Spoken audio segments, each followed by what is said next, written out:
worried my father was unseasonably cold for October. I stood at the edge of his grave, watching as mourners placed white roses on his casket, each flower a testament to the lives he touched during his 63 years.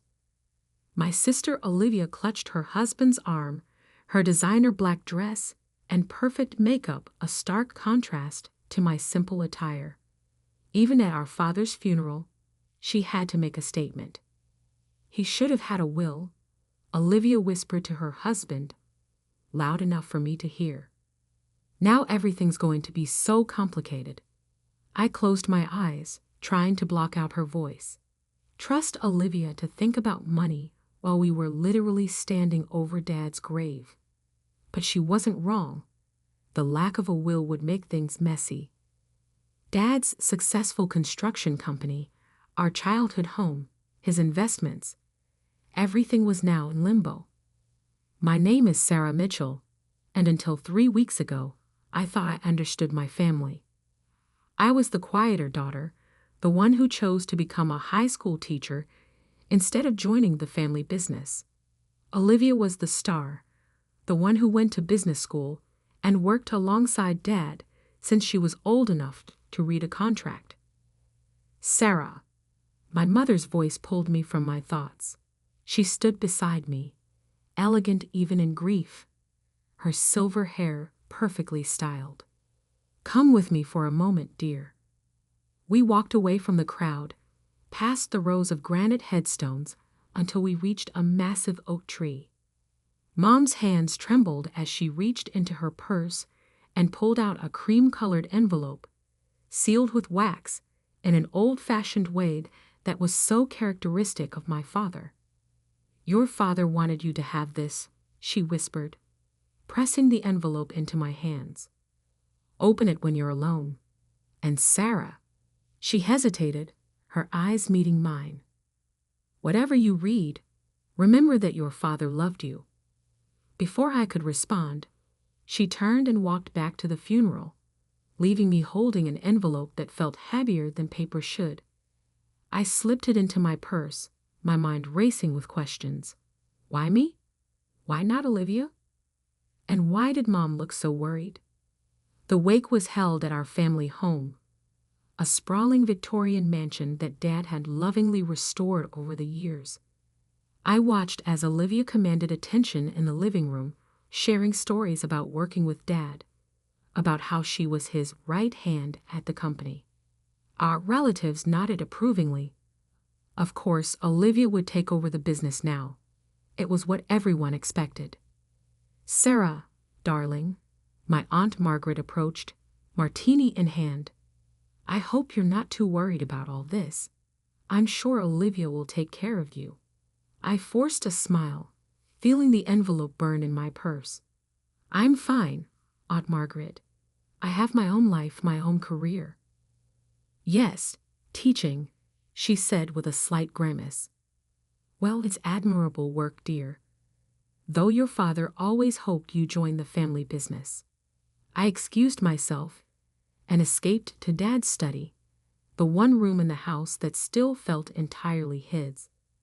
The leather chair behind his massive oak desk still held the impression of his frame. His reading glasses lay on a stack of contracts, as if he just stepped out for a moment. The envelope felt heavy in my hands as I finally pulled it out. The wax seal bore Dad's signet ring impression, the family crest he'd had specially made when the business took off. With trembling fingers, I broke the seal and pulled out several pages of Dad's distinctive handwriting. My dearest Sarah, the letter began, if you're reading this, then I'm gone, and the time has come for you to know the truth about our family's legacy and why I've worked so hard to protect you from it. I continued reading, my hands shaking more with each paragraph. The words on the page couldn't be real. This had to be some kind of mistake. But as I read further, pieces of my childhood began falling into place. Strange conversations I'd overheard, mysterious business meetings, and why Dad had been so insistent that I stay away from the company. A knock at the study door made me jump. "Sarah?" Olivia's voice called out. "What are you doing in Dad's study? The lawyers are here to discuss the estate." I quickly folded the letter and slipped it back into my purse. "Coming," I called out, my voice surprisingly steady despite the chaos in my mind. As I walked back to the living room, where our family lawyer, Mr. Patterson, was setting up his briefcase, I felt the weight of Dad's words pressing down on me. The truth about the company, about what Olivia had done, about why Dad had never written a will. It was all there in black and white. "Now," Mr. Patterson began, adjusting his glasses, "since Mr. Mitchell died intestate, we'll need to follow state laws regarding the distribution of assets. The company being the primary asset." I tuned out his voice, watching Olivia's satisfied smile. She had no idea what was coming. None of them did. Dad's letter had changed everything, and soon, very soon, our entire family would learn the truth about Mitchell Construction and the real reason behind Dad's sudden death. The afternoon dragged on as Mr. Patterson detailed the complex process ahead of us. Olivia took notes on her iPad, occasionally shooting me condescending looks as if to say, "Don't worry, I'll handle everything," if she only knew what was in that letter. Later that evening, as guests finally began to leave, Mom caught my eye from across the room. The look we shared spoke volumes. She knew what was in the letter. She knew that everything was about to change. I gathered my things and headed for the door, but Olivia stopped me. "Sarah, we need to talk about the company. I know you've never been interested in the business side of things, but we should discuss your shares. I'm thinking of buying you out. For a fair price, of course." I looked at my sister, really looked at her, and saw what Dad had described in his letter. The ambition, the calculation, the absolute certainty that she deserved everything. "We'll talk soon, Olivia," I said quietly. "There's a lot to discuss." As I drove home that night, Dad's letter safely tucked in my purse, I couldn't stop thinking about his final words. "The truth will cost us everything, Sarah. But it's time for justice. You're the only one I trust to make it right." Tomorrow, I would start digging.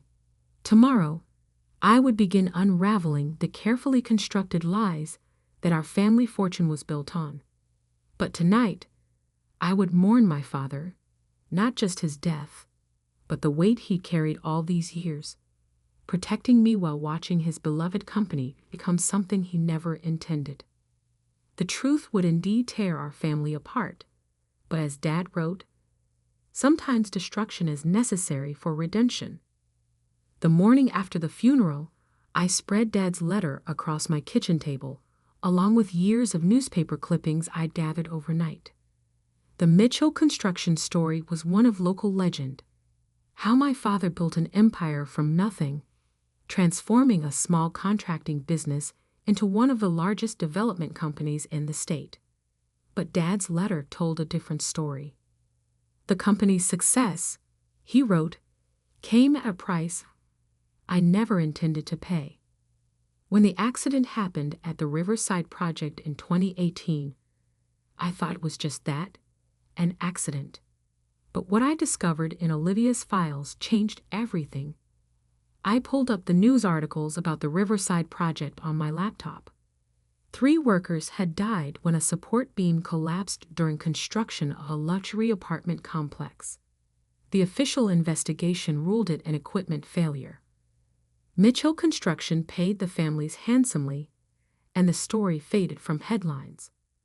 But according to Dad's letter, Olivia had known about the structural issues weeks before the collapse. She had received multiple reports warning about substandard materials. But instead of halting construction, she buried the reports and pressured inspectors to sign off on the project. "The evidence is in my private safe," Dad's letter continued. "The combination is your birthday, I knew Olivia would never think to try that. Inside, you'll find everything: the original reports, emails, and proof of the bribes. I spent the last 5 years trying to make it right without destroying our family's name. But after what I discovered last month about the new downtown development project, I can't stay silent anymore. My hands shook as I read the final paragraphs. Dad had confronted Olivia just days before his heart attack. The timing couldn't be coincidental. My phone buzzed, a text from Olivia. Meeting with lawyers at 2 p.m. Don't be late like always. I stared at her message, remembering all the times she belittled me, dismissed me as the family failure, the sister who chose teaching over real success. If she only knew what Dad had entrusted me with. At 1:55 p.m., I walked into the Mitchell Construction headquarters. The 20-story building gleamed with success, our family name emblazoned across the lobby in gold letters. Employees nodded respectfully. They all knew the boss's daughters. The conference room was already full. Olivia sat at the head of the table, in Dad's old seat. Mom sat quietly beside her, while various lawyers and executives filled the remaining chairs. "Sarah, how nice of you to join us," Olivia said, her tone dripping with condescension. "We've already begun discussing the transition plan." I took my seat, noting how everyone deferred to Olivia. She had spent years cultivating this image of herself as Dad's natural successor. "As I was saying," she continued, "the board has expressed full confidence in my leadership. Given Sarah's alternative career choices, we feel a clean transition would be best. We're prepared to offer a very generous buyout package." The family lawyer, Mr. Patterson, slid a document across the table. "We valued your shares at $5 million, Sarah. Very generous, considering your lack of involvement in the company." I picked up the paper, pretending to read it while my mind raced. They had no idea about the safe, about what Dad had discovered, about what I now knew. "Actually," I said quietly, "I don't think I'll be selling my shares." The room fell silent. Olivia's perfect smile flickered for just a moment. "Don't be difficult, Sarah," she said. "You've never shown any interest in construction. What could you possibly want with shares in a company you don't understand?" I met her gaze steadily. "I understand more than you think, Olivia. In fact, I'd like to schedule a full board meeting for next week. There are some matters Dad wanted discussed." "What matters?" Olivia's voice had lost its smoothness. "The Riverside project, for one," I said softly. "And maybe we should talk about those irregularities Dad found in the downtown development plans." The color drained from Olivia's face. Mom gasped quietly. The lawyers exchanged confused glances. "I don't know what you're talking about," Olivia said, but her hands were shaking as she shuffled her papers. "I think you do. And I think it's time the board knew everything. About the reports you buried, the inspectors you bribed, and exactly what happened the day Dad died." Olivia stood up so quickly her chair toppled backward. "This meeting is over. Everyone out, except my sister." As the room cleared, I could feel the tension building. Mom was the last to leave, her eyes filled with tears as she looked between her daughters. When we were alone, Olivia's mask cracked completely. "Where did you get this information?" "Dad left me a letter," I said, standing to face her. "And a safe full of evidence. Did you really think he didn't know? About Riverside? About everything?" "You're bluffing," she snarled. "Dad would never." "The safe combination is my birthday." I cut her off. "When was the last time you remembered my birthday, Olivia? When was the last time you thought about anyone but yourself?" She moved faster than I expected, grabbing my arm. Listen to me very carefully, little sister. You have no idea what you're getting into. Take the money and walk away. This is your only warning. I pulled free from her grip. No, Olivia. You listen. Next week, I'm going to open that safe. And everything you've built on lies is going to come crashing down. I walked out of the conference room, my heart pounding but my steps steady.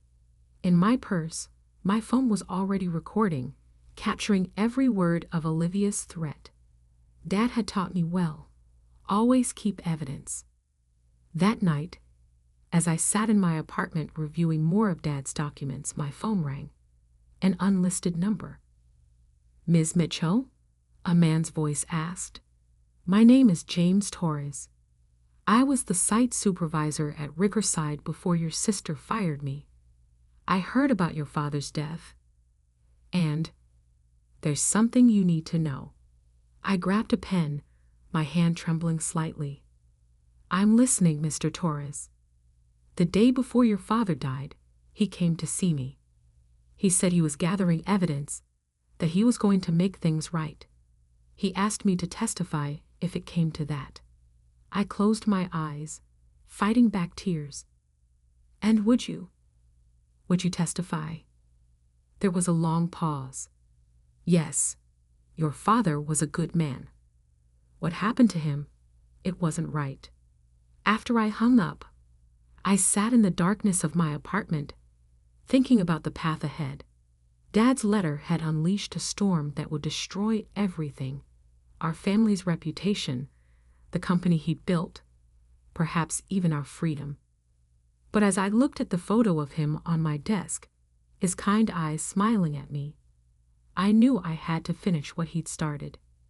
3 families had lost loved ones at Riverside. How many more lives would be lost if Olivia's corruption continued? Tomorrow, I would visit the safe. Tomorrow, I would begin gathering allies. And soon, very soon, the truth about Mitchell Construction would finally come to light. The downtown offices were nearly empty when I arrived at 6 a.m. Only the cleaning staff and a few early bird employees roamed the halls. I took the executive elevator to Dad's private office on the top floor, my heart pounding with each ascending floor.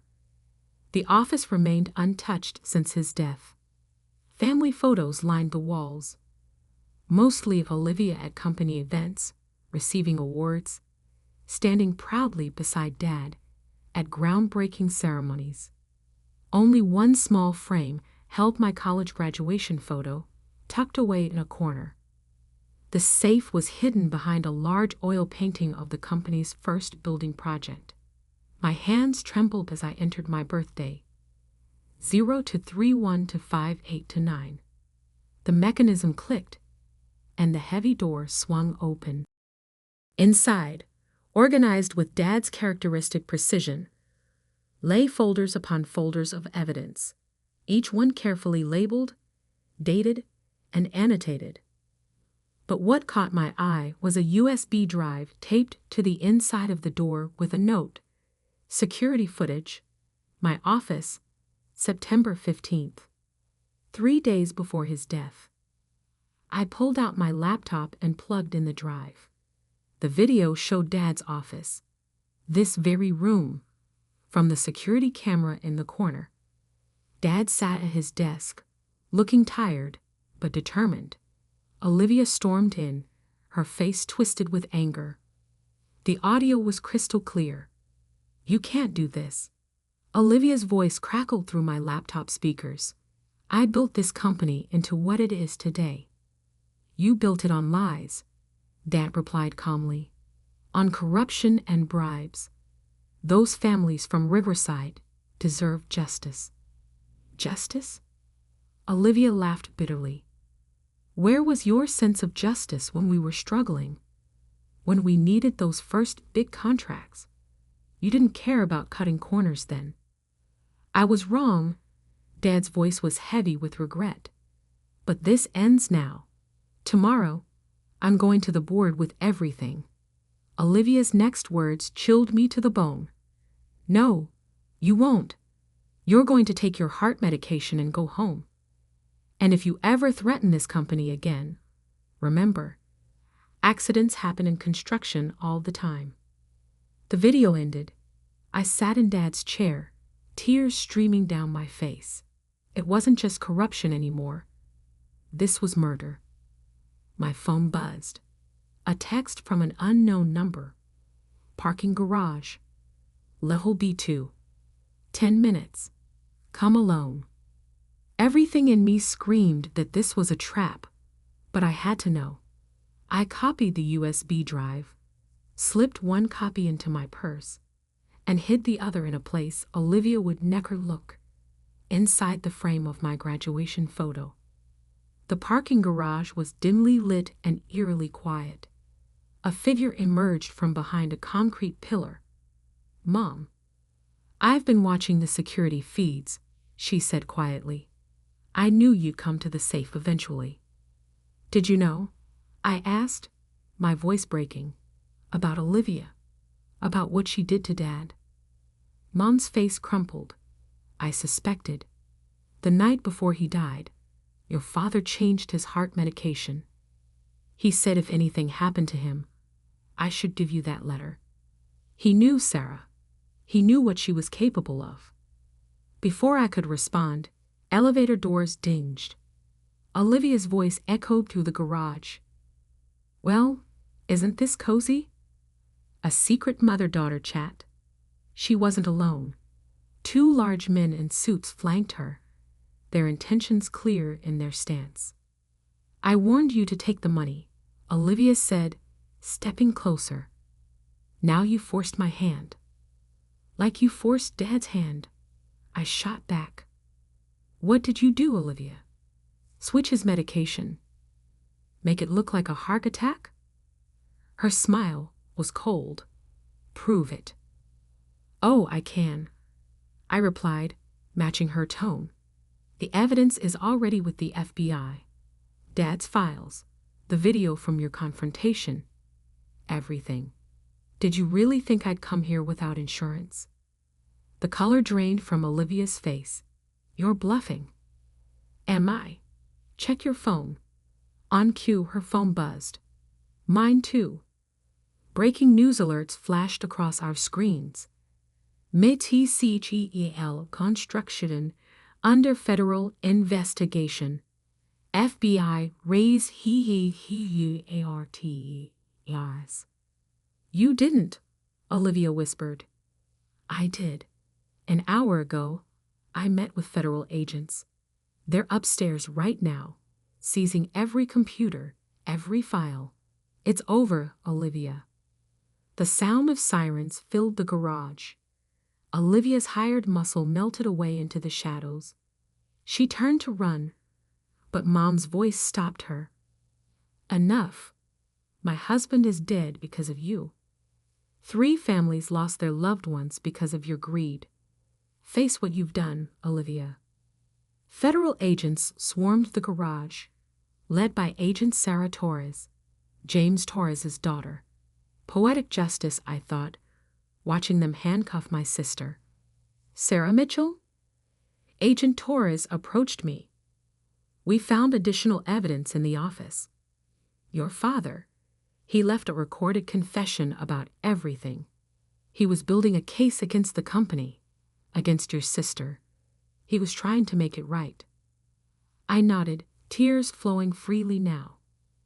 That's all he ever wanted, to make things right. The next few weeks passed in a blur of headlines. Mitsubishi Construction CEO, RRESTE, FORFFRAUD, and MURDR, RIVERSIDE, KRAGDU. The 2 Ruishidi revealed. Mitsubishi family empire crumbles, ANISVADAL. The company was dissolved, its assets seized. The families of the Riverside victims finally received justice and the truth about what happened to their loved ones.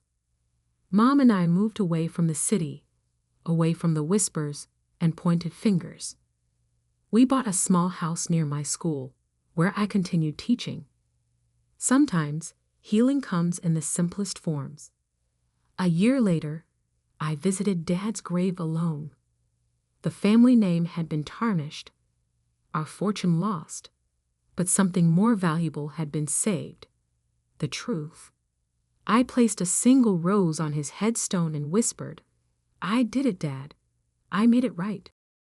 As I walked away, I thought about that letter that had started everything.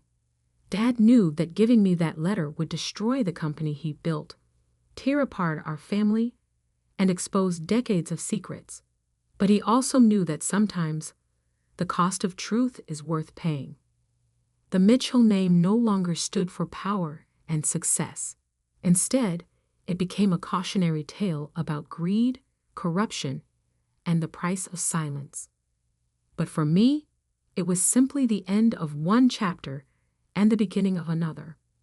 In my classroom, I teach my students about integrity, about standing up for what's right even when it costs you everything.